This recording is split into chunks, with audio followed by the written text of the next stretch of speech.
Ehe, mambo vipi mdau wa udaku? Kama ulidhani bifu la DC wa Insta Mwijaku na Diamond Platnumz limeisha, basi umeula wachuya. Safari hii Mwijaku amekuja kivingine kabisa baada ya show ya hivi karibuni ya Simba la Masimba Dangote, na amesema Mondi ameacha kuimba, sasa hivi ni mwendo wa kutaja majina tu. Wewe Mwijaku sasa kupitia clip zake za hivi karibuni amedai kuwa ukienda kwenye show ya Diamond utadhani upo kwenye kikao cha harusi au kutoa shukran.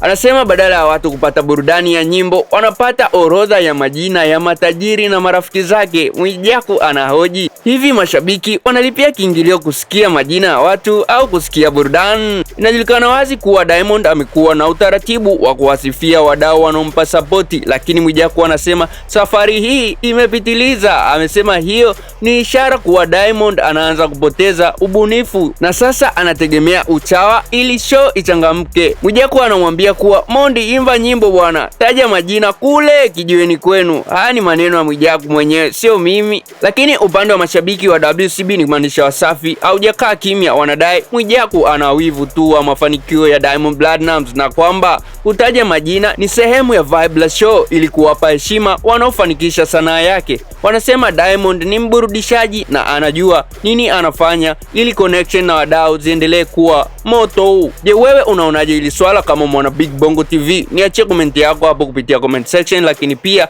usisahau kulike, share, turn on notification ili uzidi kupata updates ya matukio mbalimbali yanayojiri every time. I'm out.